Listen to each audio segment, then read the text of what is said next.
মণিপুর রাজের ভক্তিতে তুষ্ট হয়ে শিব বর দিয়েছিলেন যে তাঁর বংশে কেবল পুত্রই জন্মাবে। তৎসত্ত্বেও যখন রাজকুলে চিত্রাঙ্গদার জন্ম হল, তখন রাজা তাকে পুত্ররূপেই পালন করলেন। রাজকন্যা অভ্যাস করলেন ধনুর্বিদ্যা, শিক্ষা করলেন যুদ্ধবিদ্যা, রাজদণ্ড নীতি।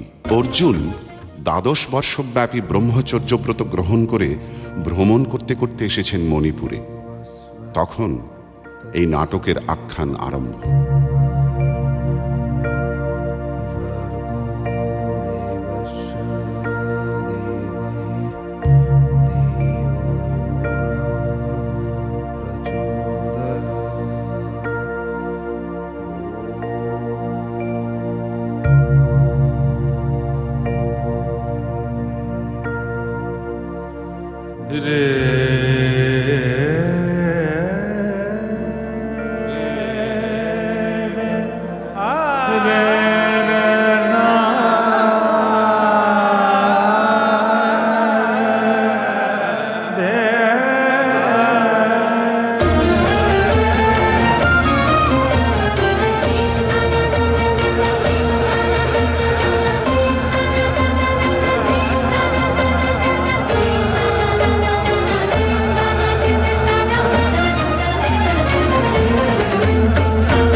শিখরে অরণ্যে তমসায়া গুরু গুরু গুরু গুরু ঘন মেঘ গরজে পর্বত শিখরে অরণ্যে তমসায়া মুখর নির্ঝর কল কল্লোলে ব্যাধের চরণ ধ্বনি শুনিতে না পাই ভীরু হরিণ দম্পতি চিত্র ব্যাঘ্র পদরুখ চিহ্নরে ঘাসে রেখে গেছে ওই পথ পঙ্ক পরে দিয়ে গেছে পদে পদে গুহার সন্ধান গুরু গুরু গুরু গুরু ঘন মেঘ গরজে পর্বত শিখরে অরণ্যে তমসায়া অহো কি দুঃসহ স্পর্ধা অর্জুনে যে করে অশ্রদ্ধা সে কোনখানে পাবে তার আশ্রয় অহো কি দুঃসহ স্পর্ধা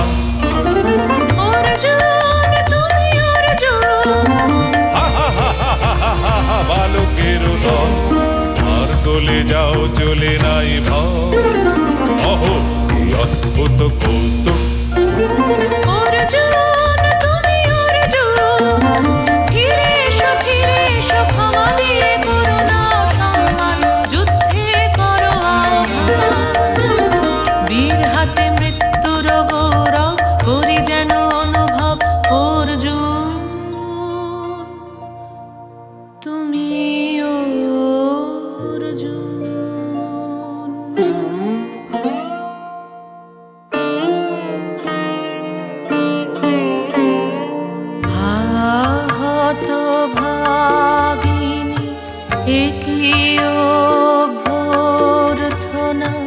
মহতে এলো দেবতা তোর জগতে গেল চলি গেল তোরে গেল ছলি অর্জুন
মনে হলো বিতৃষ্ণা, আপনার পরে ধিক্কার।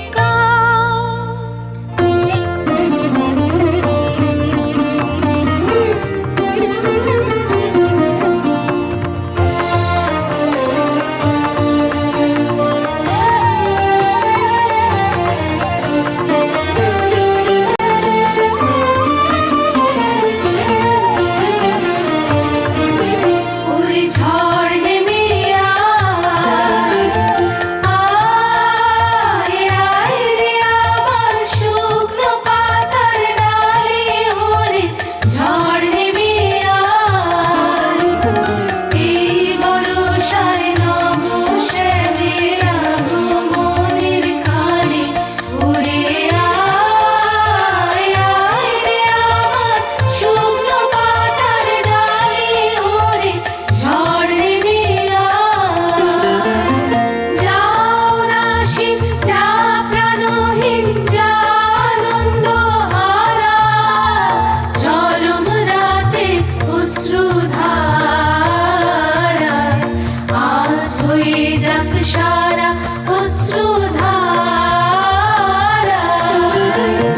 যাবার জাহাজ আসে চলে রুদ্র নাচের তালে ওরে আয়, আয় রে আমার শুকনো পাতার ডালে ওরে ঝড় নেমে আয়। সখী, কি দেখা দেখিলে তুমি? এক পলকের আঘাতেই খসিল কি আপন পুরানো পরিচয়? রবি করপাতে কোরকের আবরণ টুটি মাধবী কি প্রথম চিনিল আপনারে? বধূ কোন আলো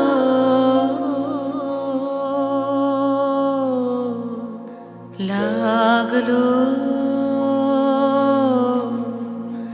লাগলো চোখ